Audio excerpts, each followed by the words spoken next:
The Think Good podcast, where therapists talk about TV shows, movies, books, and life. Hey everyone, welcome back to the Think Good podcast, which is a podcast featuring myself, Ankur Varma, and my business partner, therapist, and my good friend, Dr. Tayeba Shaikh, where we talk about all things that are relevant to psychology, social media, culture, and current events. Today we've got a really good topic based on a TV show that both of us have watched recently and really loved a lot of parts of it, called The Pitt. So let's dive right into this episode. Yes. So I don't know if all the viewers have watched the show. It's on HBO. It's phenomenal. It's called The Pit, and it stars a few people, a few names you might recognize. Noah Wiley, though, is the star who is from ER, and here he is doing another ER show. But I think what I really love about this medical drama is really different because it is broken up into a 15-hour shift in the ER. So I think it's just really unique in that way. I loved the mental health, like psychology themes in it. I think it just kind of talked a lot about the pressure and the emotional toll of working in the ER, being kind of on the front line, medical care workers, and gives us flashbacks into like the COVID era as well, which was just incredibly difficult, as we all know, doctors, nurses, staff, for everyone around the world. So yeah, really, really great show and like many themes that tie to our world. I really love, I don't know if you mentioned this explicitly, but the show is broken down into 1 hour episodes, and each hour represents a real live hour in the ER. So they're walking through the shift of the medical staff, including Dr. Robbie, who is the main character here. It's so interesting too that Noah Wiley came back to Yeah, ER. yeah, yeah, yeah. I couldn't get enough of the trauma and the pace of this work. So it'd be interesting to talk to him and see kind of how he like had these secondary effects of playing such an intense role multiple times in his career. So I want to talk before we get into the psychological aspects of this. I'd love to hear what your thoughts are, on the show itself and what stuck out to you. We're not going to give away too many plot lines or anything like that. We highly recommend, if you haven't had a chance to see it, to go and watch the season. But I'm curious what stuck out to you about the show itself. Yeah, so I think what the pit did that was so incredible is one, to your point around how each hour just feels like a real life hour in the shift. You get kind of some really quick character development around these characters. There's Dr. Robbie, there's Dana Evans, who's like the veteran nurse, Dr. Trinity Santos, who is kind of this like arrogant know-it-all, but like very, very sharp, smart resident. And then Dr. Melissa King, who happens to be Bryan Cranston's daughter. She's phenomenal, kind of grapples with her own social and communication skills and some sensory overload. So just in all of that, just in introducing the characters, I loved all the themes of like their personalities, their temperaments, what they're struggling with personally, and how that impacts doing this kind of job. And so I think for me, just the ER environment, because I have worked in the ER, like it was such a real depiction and so accurate around the intensity of being able to just move, not like quickly, but like the speed of light, right? Mm-hmm. And so I think what really stuck out to me was one for the show, the writing, the acting, and then how realistic they made it. But I also think it tapped into the pain of what it is like to be a medical worker, the loss, the grief, the hope, the challenges around like the up and down roller coaster of when someone is sick, or the intensity of like a bullet wound, or just like, but I think I felt such a connection to the show because there was really some brilliant moments like between characters where you are really feeling the helplessness and the hopelessness that you can have. And for me, like being a psychologist, I wasn't like I wasn't stitching anybody up or saving any lives, but I was doing suicidal and homicidal evaluations in Chicago and the city, and this is back in like, oh, I don't know, like 2012, I think. And so that rotation specifically, I think, kind of changed my entire view on. I went back to work in hospitals many times, but was doing more neuropsych work.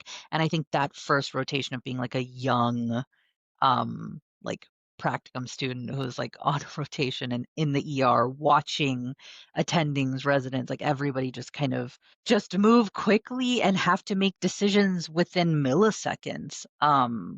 was so like daunting and overwhelming. And I just remember feeling like flooded a lot in the beginning. And so I thought the show just really brilliantly captured that while us getting like snapshots of what's going on with each character personally. I thought that was really what was so brilliant about it. Yeah, and I love what you just said about like this word flooded is so, I think, appropriate for this show because it's so nonstop, right? You're just Right. always there's something, there's a crisis here, there's a crisis there in so many different ways.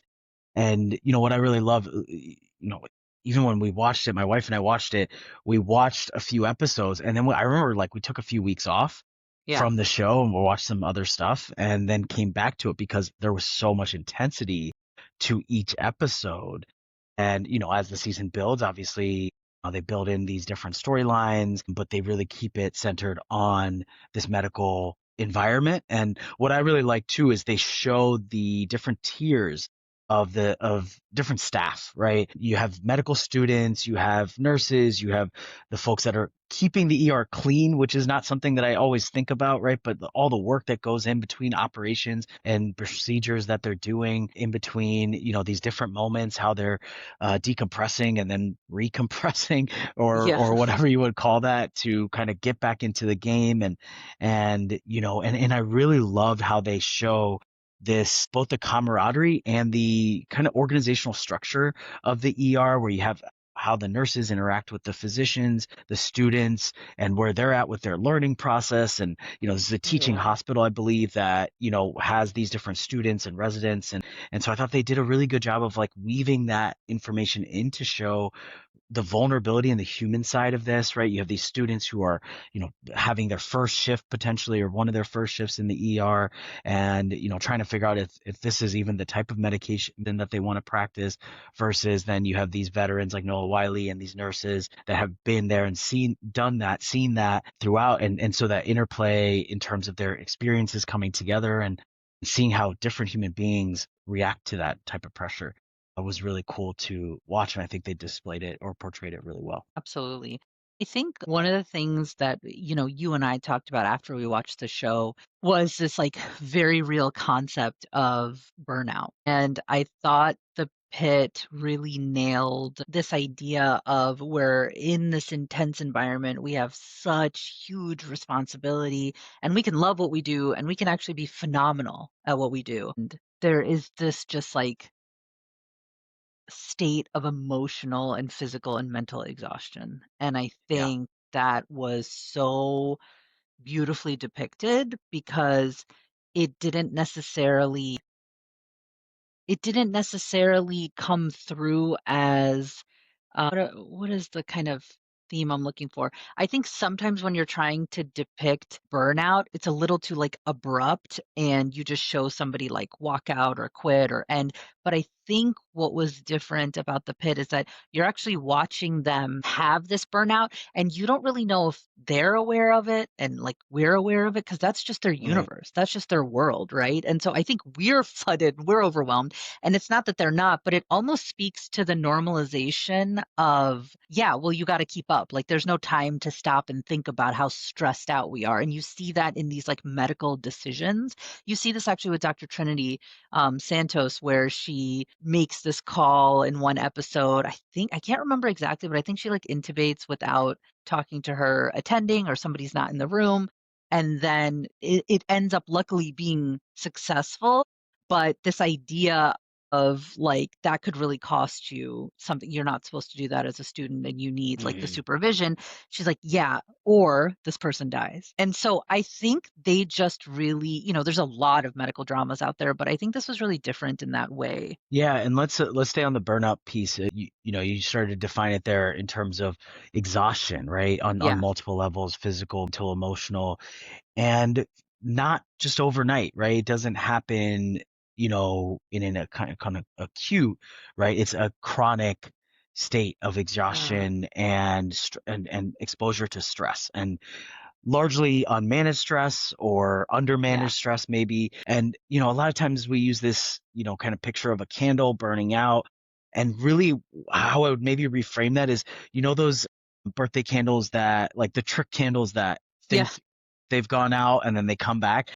And there's always this moment where you're like, is the candle out for real, or are we going to find the flame again? Are we going to find? And I think Mm, that is, in my own experience with the different times where I felt that exhaustion or felt fatigue is another word that I want to bring into the conversation here.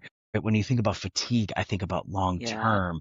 Like I'm tired right now. I'm tired after a long shift versus fatigue is prolonged over a period of time, right? And the visual that I come back to, in addition to this, the kind of the candle burning out and then coming back is really that Sisyphus, pushing the rock up the hill and feeling like it, you're having to do that every day.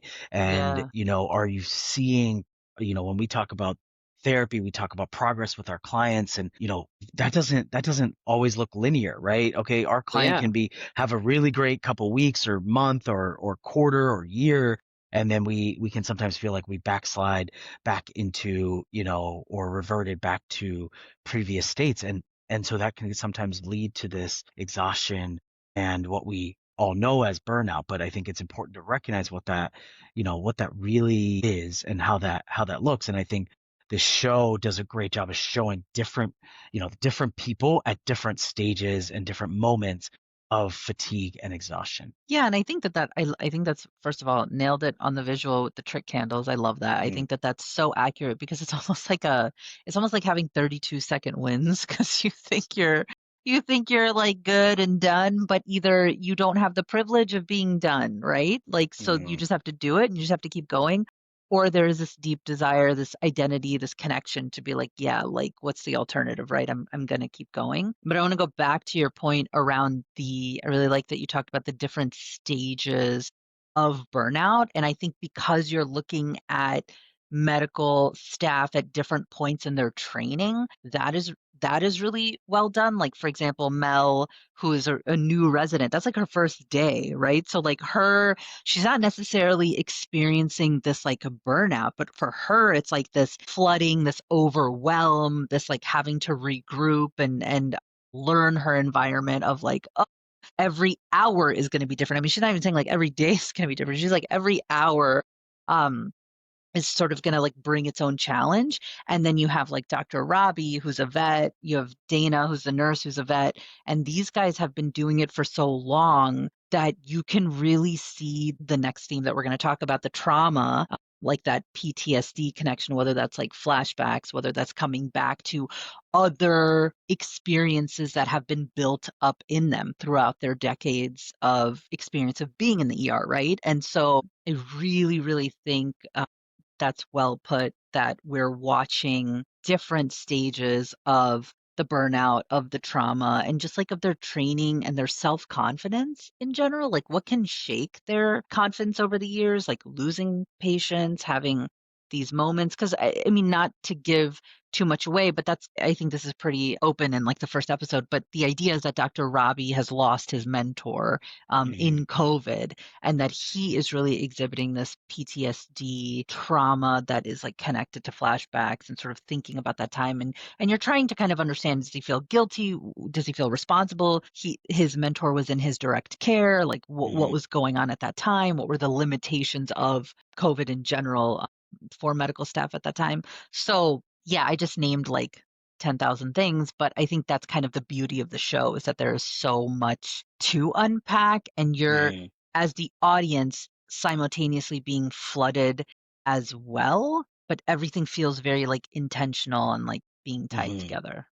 Yeah, and I think, and there's a real clear connection here between burnout and trauma, and they go hand in hand in some very direct ways, and then also some like indirect secondary ways, right, that trauma's experienced. And I think with the burnout piece, this exposure to trauma, right, like literal trauma, this is a trauma ward Right. where people are coming in with serious issues, with things that have come out of a crisis moment. So a lot of heavy, strong emotions like being thrown around here. You have parents in distress, you have partners in distress, siblings in distress, children in distress for their parents, right? We have the scene with two older adult siblings who are trying to make a decision for their father, right?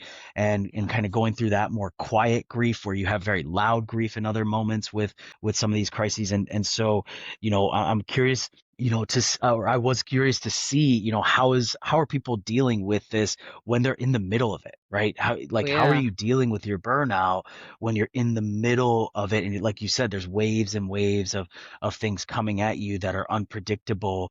And I think that's a part of the burnout piece too, is that you don't really know what to expect. So how do you know how to prepare, right? So you have to prepare by always being kind of ready.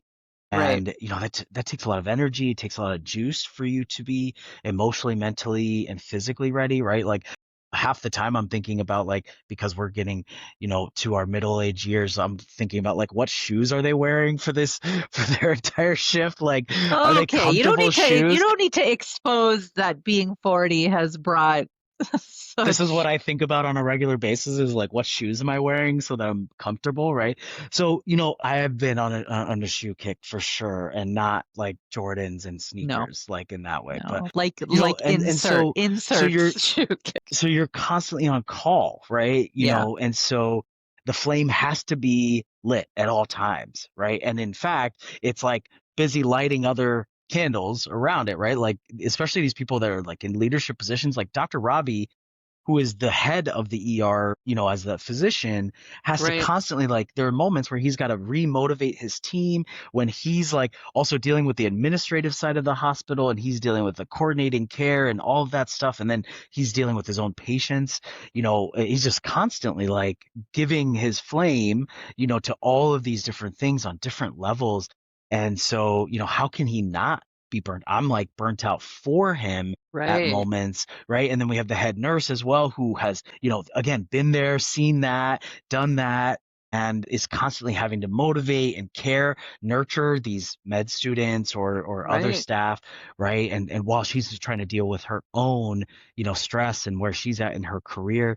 So, so many themes here. Want to talk about this. This is not really a question for you. It's a question for both of us in terms of like, how do we deal with burnout, right? Like, what have been the themes? And I guess I'll start. One thing for me that is really helpful is learning and getting back into like a learning brain. Sometimes I feel like going to a training or even having a Yeah. conversation with other therapists, colleagues in the field, can be really helpful in terms of just getting it out, and then also just having new information come in. Sometimes can connect some dots that hadn't been connecting in the past, and really helping with the getting out of that mundane monotony, which is ironic to call healthcare monotonous, because it's really not. But being in that monotonous, like, kind of trauma brain, that alert brain, sometimes you need a break from that, and sometimes relearning something or refreshing information can be helpful. For me, I'm curious what you do or what you try when you're feeling a Yeah. little bit of this. Well, I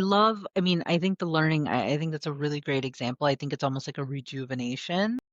I think for me, one of the things I've done over the course of like, what, 15 years of doing this is stepping away after work and doing something like completely unrelated to my work. And so whether that's like catching up with a friend, whether that's like going out, whether it's like hanging out with the kids or Kinan, like just doing something that feels very, it's almost like you're forcing yourself to just be present in the moment. And I think for me, the disconnection around work, it's so funny because either you're like deeply connected in your work or you're going to a conference, or it's like the other side, the pendulum swings like totally the other way. But I have found that my support system is just huge in these moments. I have learned, I think in the beginning it was very hard for me to like almost just name like, hey, I'm burnt out, because I felt this like guilt around like, well, like I'm like lucky to be doing this, or I like love my job, or I would. And I think part of that is just like, and we're definitely going to get into that in another episode, but just like identity stuff around how we're Mhm. supposed to feel. yeah, about our work. But for me, yeah, I think the stepping away, the being present, the doing something that, it sounds so like pray love, but like the joy of just these like small moments for me really kind of snap me out of the heaviness, I think is what it is. And so like over the years learning to name it and then say it. So like I would like, and you've gotten this text over the years, but like, hey, like I'm like super overwhelmed at work. Like, let's just like, let's go get dinner. Let's get a drink. Let's just like hang out. And sometimes we like will vent and talk about work, but sometimes we'll talk about totally unrelated stuff, like, i.e., let's start a podcast. So Yeah. I think, yeah, that's one of the many things I do. Well, you kind of as we transition from burnout to trauma now, I think you brought up something that reminded me of like I can feel sometimes after a period of burnout, like my brain opening back up. I don't know if you ever feel that where Mm, like I feel like my brain is working a little bit smoother, or I'm more creative in terms of my thinking. Or just feel like feeling a sense of lightness almost, and yeah, sometimes you don't realize it until afterwards. Like, hey, I think I was feeling a little burnout-ish, right? Or something to that effect. And again, I think there's a spectrum of ways to feel things that come up sometimes in your career that don't come up at other times. And again, this is what is so hard sometimes with most mental health struggles is that they can look differently, and then still have commonalities with other periods in our life, right? And so it can be tricky sometimes to detect the burnout until sometimes afterwards, where we're like feeling a little bit right, more right, energized or right, right. feeling a little bit more juice coming back to us. And as we get into the trauma and the PTSD aspect of things, I think it's important to recognize that sometimes the candle doesn't come back, right? And or your wiring has changed in ways that makes it really difficult to deal with the workplace and the speed of the workplace and the crisis nature of the workplace. And I'm reminded of one of my clients that I worked with a while back, who was a former physician. And Wow. I think she only spent about 15 or so years as an physician, and now is completely retired. So retired what we consider young, but for her 15 to 20 years that she was in the career, obviously a highly intense Wow. experience. And so had reached, by her early 50s, I think, had reached a point where she said, hey, I think I'm done with this career, and I'm done with work. And so that was a really fascinating client that I worked with for a little while.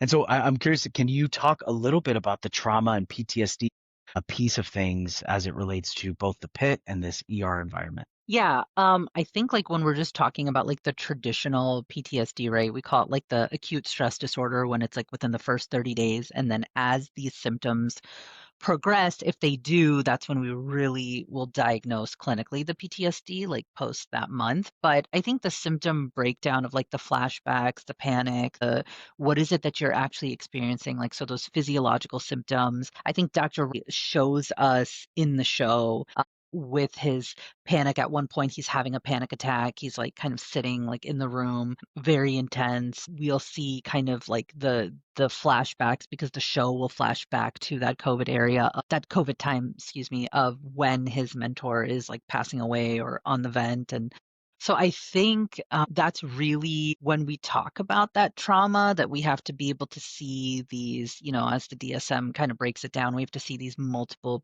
pieces of this trauma being demonstrated or manifesting in nightmares, panic, the breathing, the connection to like some deep loss or pain or violence that like existed that we were in direct contact with. And so that is really, I think the pit does a great job of showing us individuals who are re-experiencing their trauma. So for example, if Dr. Robbie, we know that he went through this trauma with his mentor. Fast forward to him being in a room with an unrelated patient who's on a vent, who's dying. You can see that coming back, right? Like the healing has not happened. And that is, again, how much of that can we attribute to like not having the privilege, quote unquote, to stop, that he's like going, going, going. How much time did he take off? How much is he like, is he in getting help, whether that's support system, whether that's therapy, like, and I mean, we can get into this more, but sometimes it's very much, I think I've used this example before, like a Band-Aid on a gunshot wound, where we're not really getting to the core of what's happening. We're like, yeah, dude, I have a job to do. So like, sure, I'll go do these 6 sessions that you want me to do with the therapist, because that's like hospital protocol. But outside of that, like, I gotta get stuff done. Like everyone is like, I'm responsible for everyone's payroll coming in, students, people's lives. And so I think it really gets into like the multiple hats that you're wearing in administration. And what is it like? Like, I think sometimes it can feel easy to be on the other side and be like, oh, just like get therapy or like get help. But like, what does that really look like? And like, what are you sacrificing? What is the risk here? Right? Like, what is the risk of even getting into therapy? How much are you able to disclose versus not? I mean, there's so many moving parts when we talk about certain disciplines or fields like seeking therapy. And you and I have talked about this outside of, like, we have worked with first responders and kind of this idea we've talked about, me and you have talked about it with like Mhm. pilots, with firefighters, policemen, and in the show with medical doctors. What happens if you're disclosing the trauma that you're going through, or what is the risk of being like, are you fit to continue to do this work? There's just like a huge fear around that. So I think you're almost developing a lot of compassion around how do they get help? Yeah, and I think a big part of trauma, the word that comes to mind is safety, right? Mm. And not knowing how to feel safe, not knowing when to feel safe or who to feel safe around.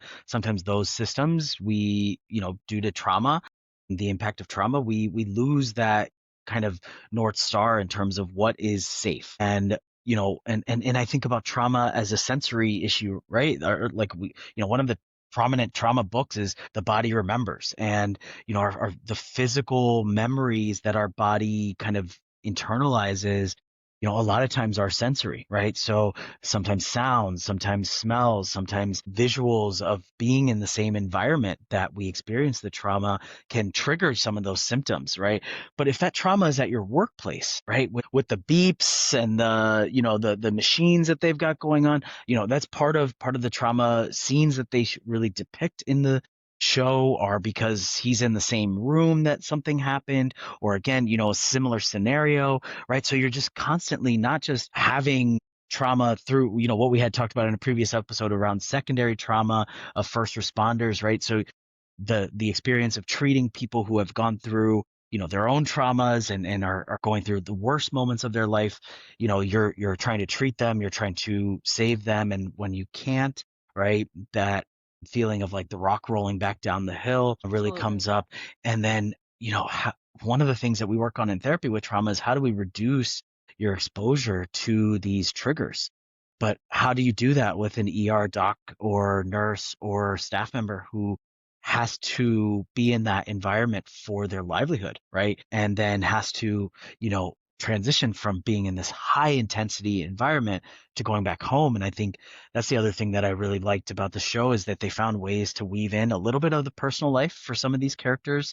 And it got me thinking about, like, how do you go from this, which is so high paced and there's so much where your brain is so turned on into your adrenaline brain and is in that survival mode, to then going and like dating or going and relaxing or playing with your kids. Some of those things are good distractions and ways to cope, but what a significant shift your brain and your body takes from going to high adrenaline, high pace energy to like relax. Like, what does that even look like for Yeah. somebody? Yeah, and I think, like, what comes to mind for me is, like, that scene where I think it might be one of the last episodes or the ending episodes where they just, like, come out. It's the first time you see them, like, outside of the hospital, and they're just, like, sitting on that Hmm. bench, and it's, like, a few workers, and they have, like, a cooler, they're drinking, they're just, like, kind of sitting, and it makes you think. I think you're really naming that, like, in-between stage of, like, the come down of, like, their shift, and then for them to almost have to reset in some way with each other. Like, here's people, here's the shared experience we just had like a crazy 15-hour shift that we all did together. We're the only ones that know who we all treated together, what that was like, what were the challenges, were all the things that happened, and then we are like disengaging, and then now we have to go back to like our quote unquote real life, which again, work is real life. But I think that's the difference between like the Pit and like a show like Grey's Anatomy, which is like you're seeing so much outside of the hospital. Grey's Anatomy, still on like season 78. But I think it's like more like you're seeing like the love stories, you're seeing like these external like storylines, like it goes outside the hospital. And I think it's really unique in the Pit where it's like it's a 15-hour shift. So you're really, I mean, we took a couple of steps outside the hospital like the last episode, but really you're just in the thick of it the entire time. And that's like the premise of the show. And so it really forces this lens to look at these workers through the eyes of like their shift and their work consistently. Yeah. You got me thinking about like if they had like a nickname for Noah Wiley on there, like he's Dr.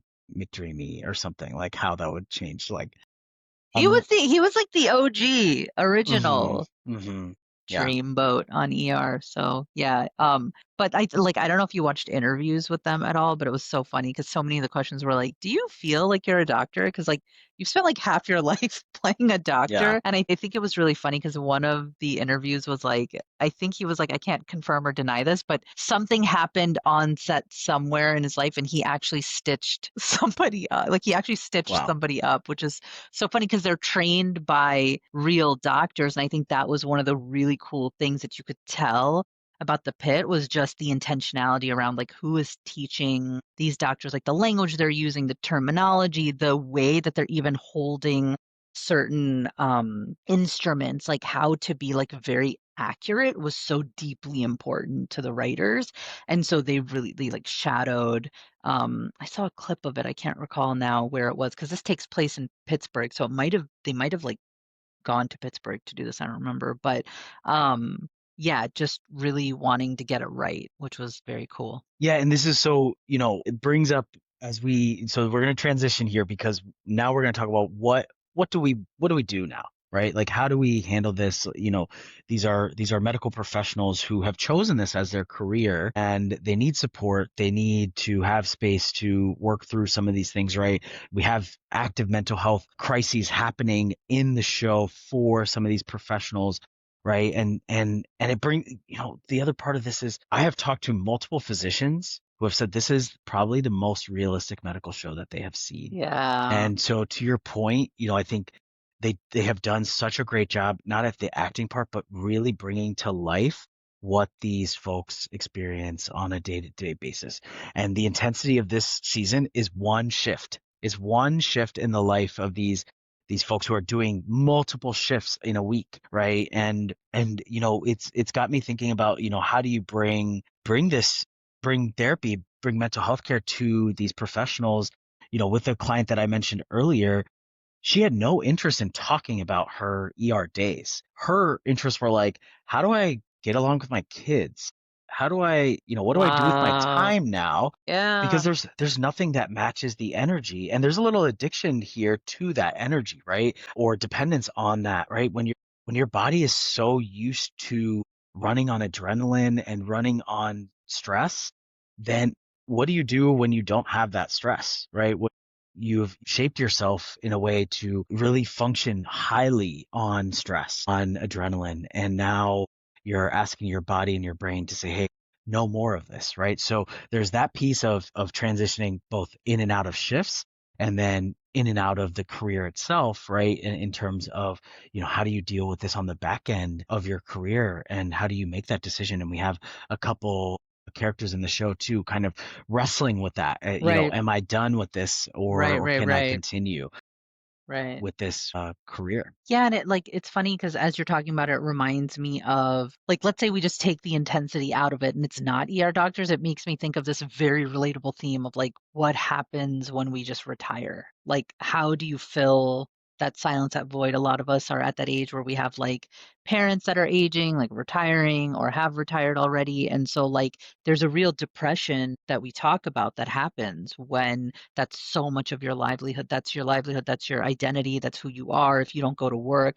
we've talked about that from a cultural aspect with men in our society, like being conditioned to believe like you work and like that's who you are and you work for your family. And some of those cultural traditional pieces where, again, where women are experiencing that as well. And like, what does that mean? for all of us as a community and a culture. And so I can't imagine going from like that level of intensity and overwhelm to just being retired. Like that would be so wild. And so I think it'd be really interesting to talk to, maybe we need to get a retired ER doctor on here and be like, what do you do? What do you do for fun? How do you fill your time? So yeah, I think so many fantastic themes here, relatable, not just in the medical field, but I think to all of us that are working and thinking about how much of our work is who we are. Like how much of this is like connected deeply to our identity and how do we step away truly, right? And I think for doctors, specifically medical doctors, even emergency room doctors, this whole idea, this phenomenon of being like on call and never being able to turn it off, right? Like how many times have you like if not a lot, but like if you've been unless this has happened to you a lot, but if you're like on a plane, on a bus, like in a restaurant, someone's like, "Hey, is a doctor here? X, Y, and Z is happening." You're expected to just like be a doctor always and forever, like no matter what, right? To help. And so that is also a lot of pressure in and of itself. Yeah. Okay. So, man, the ideas are flowing for me, but there's a couple initial thoughts here. First, I think there's a definite need to recognize the impact of how we set up the workplace, right?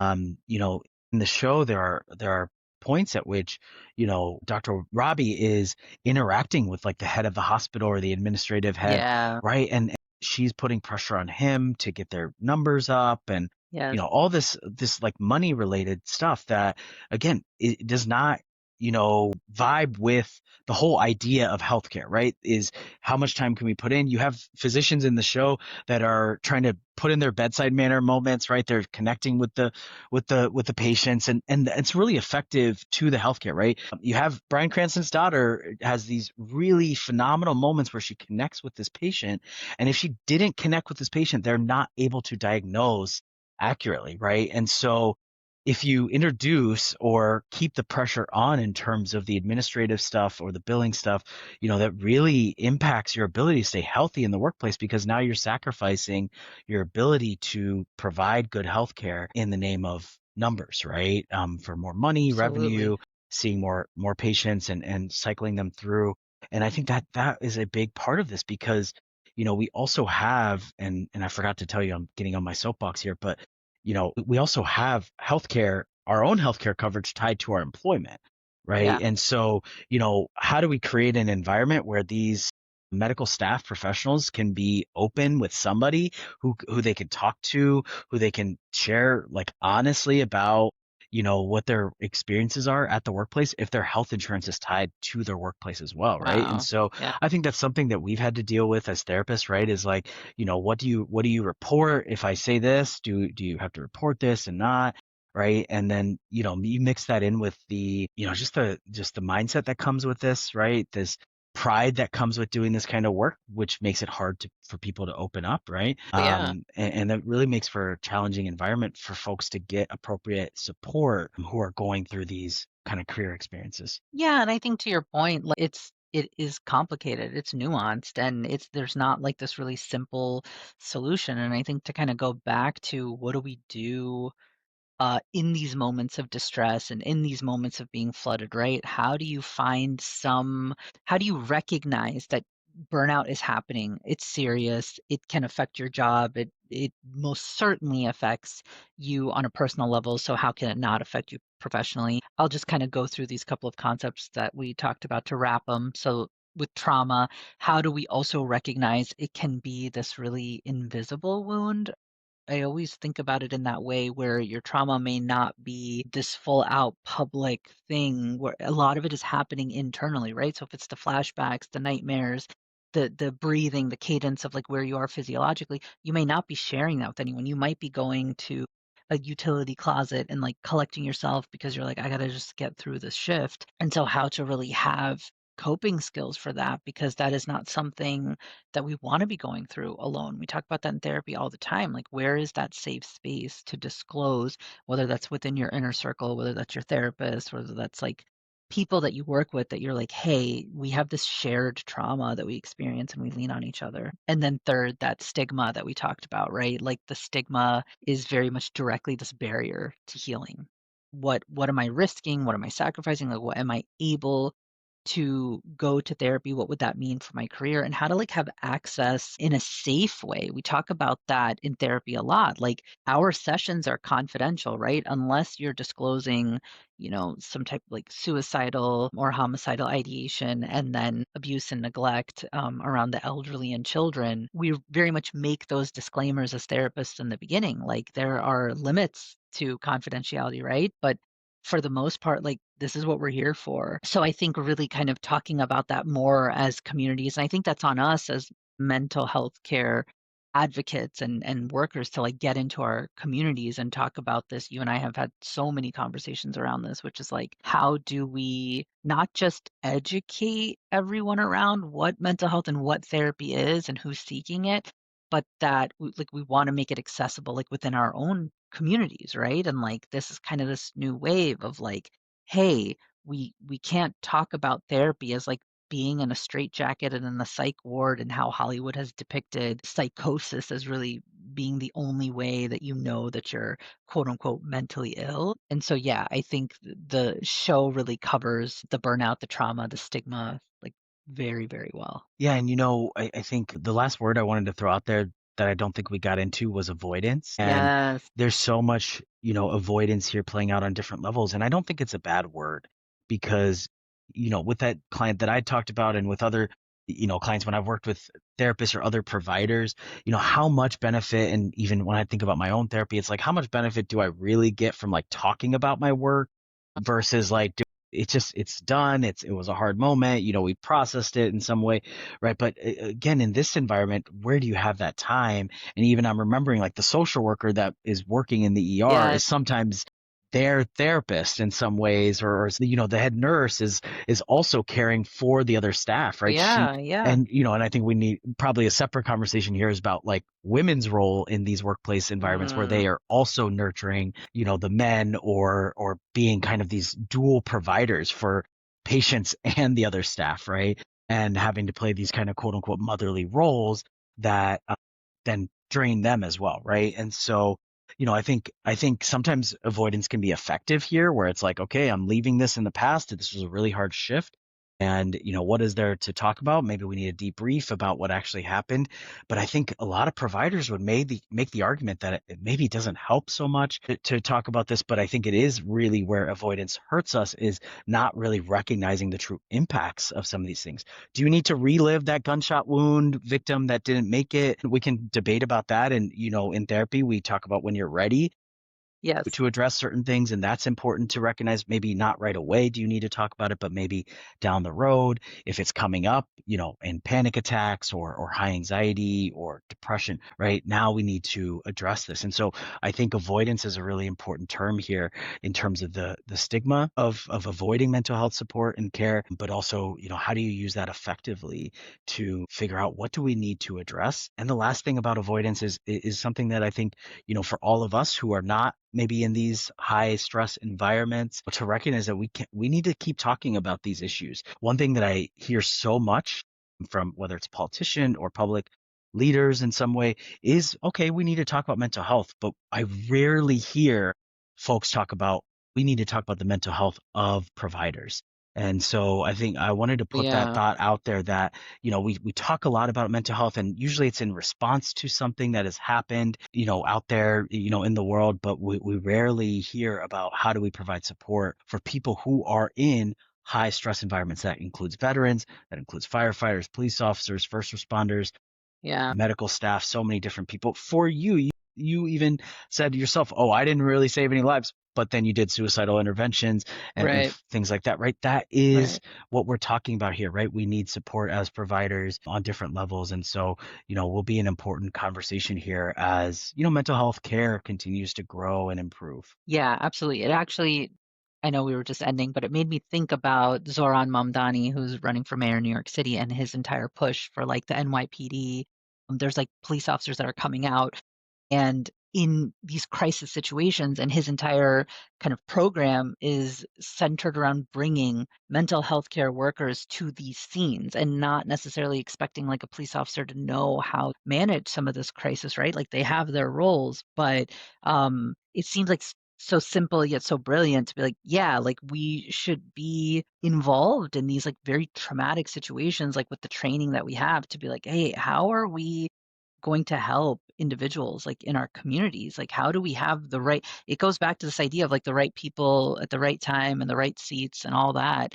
Are expecting a lot out of everyone. These like wearing the hats of like firefighters, police officers, all the things of like, but what's happening and what's deeply problematic, right? And like we can get into obviously very layered with like police in general, but I want to kind of speak to Mamdani and like what he's trying to do because I think that that's exactly right. Like getting individuals that are trained in our field Hmm. to help assist with these extremely scary moments, which yeah. Definitely. Yeah, and I think hopefully we're moving in that direction. I know we've seen some changes. Education is a big component here, right?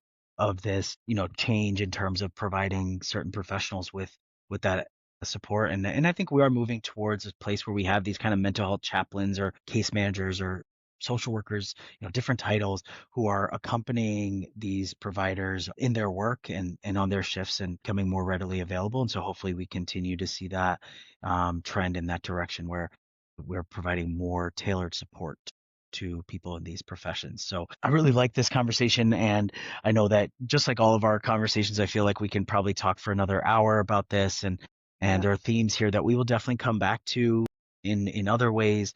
Maybe it's around another TV show or popular moment out there in the world. If you have any thoughts on what we should talk about next, please let us know. Otherwise, we hope you enjoyed this and we'll see you next time on the Think Good podcast. That's right. Thank you all.